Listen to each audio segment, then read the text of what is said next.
हमारे हाथ एक कहानी के कुछ पन्ने लगे हैं और इसकी शुरुआत एक ऐसी लाइन से होती है जो जो सीधे दिल में उतर जाती है। एक बूढ़ी औरत कहती है, हम औरतों को ना ठोकर लगने के बाद ही पता चलता है कि आगे पत्थर पड़ा हुआ है। जब तक ठोकर ना लगे हमें आगे पड़ा पत्थर दिखाई नहीं देता।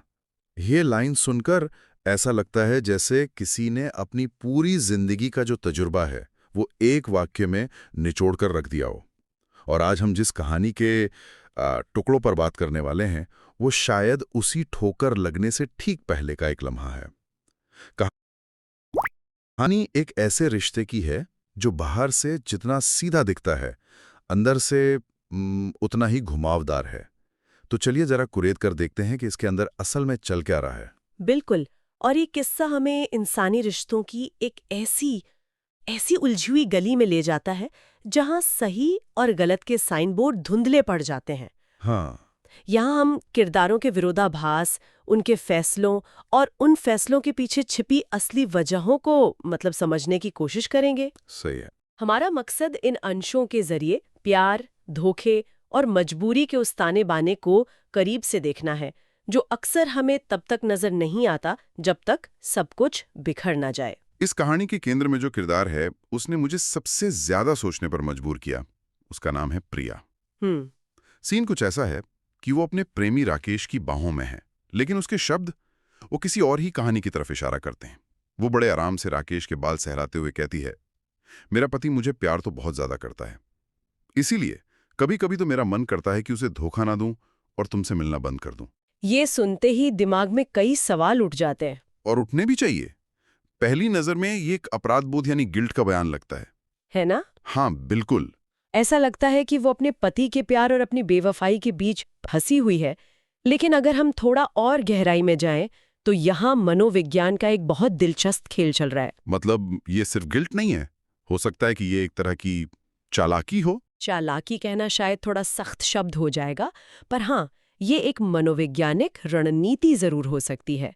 अच्छा। इसे आप अपने प्रेमी से और ज्यादा तवज्जो और प्यार का आश्वासन पाने का एक तरीका कह सकते हैं। जब वो कहती है तुमसे मिलना बंद कर दूं, तो वो असल में राकेश से ये सुनना चाहती है कि नहीं, तुम ऐसा सोच भी कैसे सकती हो, तुम मेरे लिए कितनी जरूरी हो।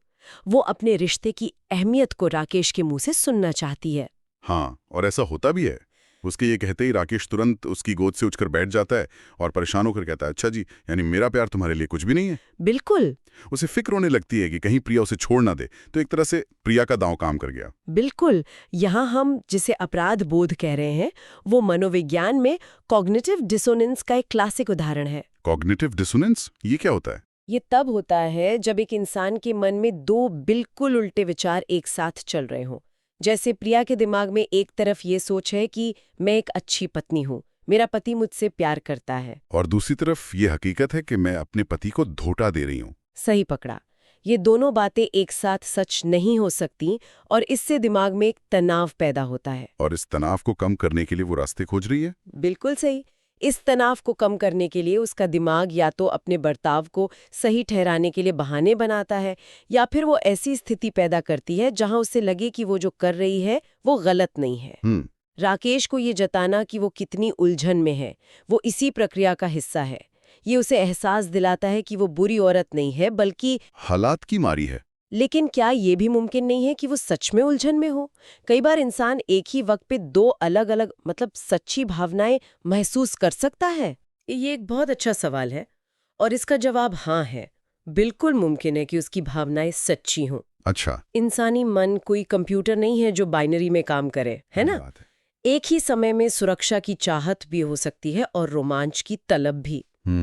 उसे अपने पति करण से शायद एक स्थिरता, एक सम्मान मिलता हो, और राकेश के साथ उसे वो जुनून, वो जिंदादिली महसूस होती हो जो उसकी शादीशुदा जिंदगी से गायब है। तो वो दोनों को ही खोना नहीं चाहती। बिल्कुल।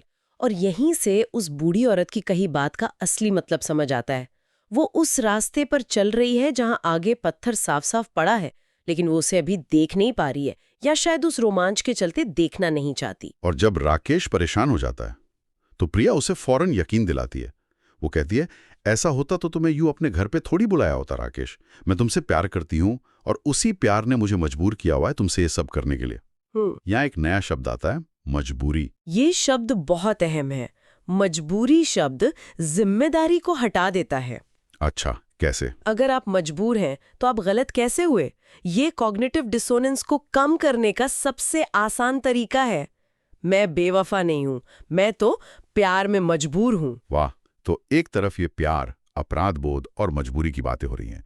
एक बहुत ही भावनात्मक माहौल बना हुआ है। लेकिन तभी कहानी में एक ऐसा मोड़ आता है जहां ये सारा भावनात्मक पर्दा हट जाता है और रिश्ते की एक बिल्कुल अलग, ज्यादा कड़वी हकीकत सामने आती है। बिल्कुल। जैसे ही प्रिया उसे अपने प्यार का यकीन दिला देती है, बातचीत का रुख अचानक बदल जाता है। प्रिया कहती है, अच्छा वो नींद की गोलियां खत्म हो गई हैं, कल आते हुए ले आना, वरना मेरा पति सोएगा नहीं और हम ऐसे मिल नहीं पाएंगे। ये लाइन सुनकर मैं एक पल के लिए रुक गया। कितनी सोची समझी और ठंडे दिमाग से की जाने वाली प्लानिंग है ये। हाँ, पति को नींद की गोलियां देना ताकि वो अपने प्रेमी से मिल सके। यहीं पर इस रिश्ते की एक और परत खुलती है। ये सिर्फ भावनाओं का स्पॉन्टेनियस बहाव नहीं है, बल्कि पूरी योजना के साथ इसे चलाया जा रहा है। बिल्कुल, पति को नींद की गोलियां देना इस रिश्ते को बनाए रखने की एक शर्त है, एक जरूरत है। ये इस रिश्ते के पीछे की असल मेहनत और जोखिम को दिखाता है। ये कोई फिल्मों वाला प्यार नहीं है, ये एक कैलकुलेटेड अपराध है। और इसके जवाब में राकेश जो कहता है वो तो इस रिश्ते पर एक और बड़ा सवालिया निशान लगा देता है। वो कहता है, अच्छा ठीक है, लेकिन कुछ पैसे दो। मेरे पास पैसे नहीं है, और कुछ ज्यादा ही दे देना, मेरे कुछ खुद के खर्चे भी हैं। कोई शर्म नहीं, कोई झिझक नहीं, एक सीधी सपाट मांग। हाँ, और ये मांग इस रिश्ते की पूरी डायनामिक्स को बदल देती है। ये बातचीत सिर्फ रिश्ते को लेन देन नहीं बनाती, बल्कि प्रिया की नज़र में राकेश की एक कीमत तय कर देती है। वो अब सिर्फ एक प्रेमी नहीं, बल्कि एक सर्विस प्रोवाइडर जैसा बन गया है, जिसे वो अपनी जिंदगी के इस जहर को बनाए रखने के लिए भुगतान कर रही है। तो मतलब प्यार का वो सारा भ्रम टूटता है और एक कड़वी सच्चाई सामने आती है कि शायद वो दोनों ही एक दूसरे का इस्तेमाल कर रहे हैं। मतलब प्रिया अपनी भावनात्मक जरूरतें पूरी कर रही है और राकेश अपनी आर्थिक। ये तो एक सौदा हुआ। एक तरह से हाँ। राकेश का कुछ ज्यादा ही दे देना कहना साफ बताता है कि वो इस रिश्ते से सिर्फ भावनात्मक संतुष्टि नहीं, बल्कि आर्थिक फायदा भी उठा रहा है। और प्रिया बिना कोई सवाल किए अंदर जाकर 5,000 रुपए ले आती है और उसे दे देती है। कोई मोल भाव नहीं, कोई सवाल जवाब नहीं, जैसे कोई बिल चुकाया जा रहा हो। और यहीं पर उस बूढ़ी औरत की एक और बात याद आती है जो कहानी में आगे बताई गई है। वो कहती है, मैं वो अभागी औरत हूं जिसने खुद अपनी जिंदगी में जहर घोलने के लिए किसी को पैसे भी दिए और अपना प्यार भी। कितनी सटीक बैठती है ये लाइन प्रिया की स्थिति पर, है ना? एकदम। ये स्थिति बहुत ही त्रासद है, क्योंकि वो खुद ही अपनी बर्बादी की कीमत चुका रही है।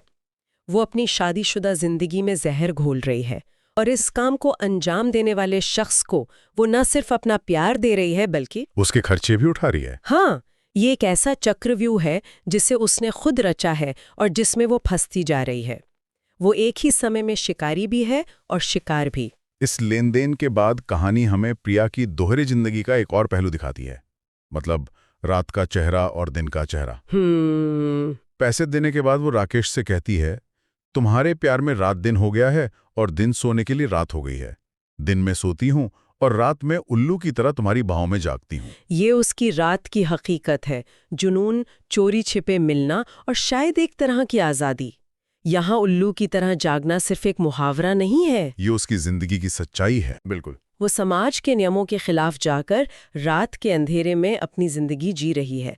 दिन उसके लिए सोने और छिपाने का वक्त है, और रात असलियत का। उसकी पूरी बायोलॉजिकल क्लॉक इस रिश्ते के हिसाब से चल रही है। और फिर जैसे ही सुबह होती है, मुखौटा बदल जाता है।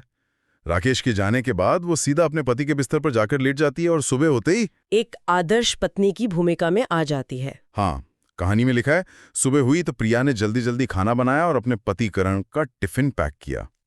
कोई सोच भी नहीं सकता कि कुछ घंटे पहले ये औरत किसी और की बाहों में थी और अपने पति को सुलाने के लिए नींद की गोलियों का इंतजाम कर रही थी। ये जो दोहरी जिंदगी जीने का हुनर है, ये किसी के लिए भी आसान नहीं होता। इसके लिए दिमाग को बहुत सख्त बनाना पड़ता है। मनोविज्ञान में इसे कंपार्टमेंटलाइजेशन कहते हैं। कंपार्टमेंटलाइजेशन मतलब अपनी जिंदगी के दो हिस्सों को बिल्कुल अलग रखना। हाँ, ताकि एक की भावनाएं दूसरे पर असर न डालें। वो जब राकेश के साथ होती है तो सिर्फ प्रेमिका होती है, और जब करण के साथ होती है तो सिर्फ पत्नी। लेकिन क्या ऐसा असल में मुमकिन है? क्या ये दीवारें हमेशा मजबूत बनी रह सकती हैं? इसका भावनात्मक बोझ तो बहुत ज्यादा होता होगा। आप बिल्कुल सही कह रहे हैं। ये भावनात्मक रूप से बहुत थका देने वाला काम है। हर वक्त एक डर बना रहता है, पकड़े जाने का डर।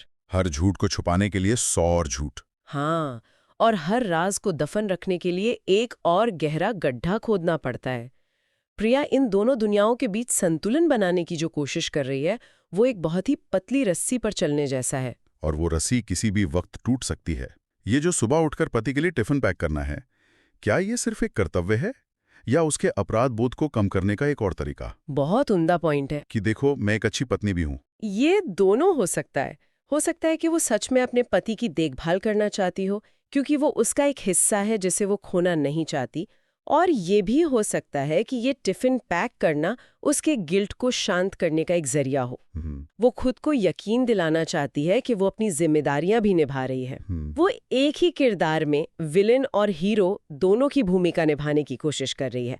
लेकिन सवाल वही है, कब तक? वो पत्थर जिसका जिक्र शुरू में हुआ था, वो ठीक उसके रास्ते में है। सवाल सिर्फ ये है कि उसे ठोकर कब लगेगी। तो आज हमने कहानी के कुछ अंशों को खंगाला और देखा कि कैसे एक किरदार प्रिया अपने ही बुने हुए रिश्तों के जाल में फंसी हुई है।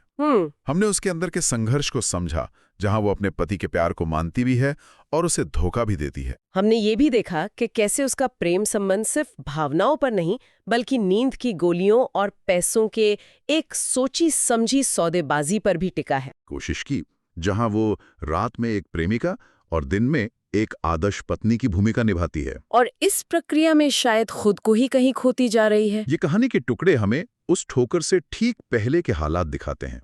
कहानी यहाँ खत्म नहीं होती, बल्कि एक ऐसी जगह रुक जाती है जहां से कई सवाल खड़े होते हैं। बिल्कुल, प्रिया ने जो रास्ता चुना है उसका अंजाम क्या होगा? और ये हमें सोचने के लिए एक बड़ा सवाल भी देता है, जो सिर्फ इस कहानी तक सीमित नहीं है।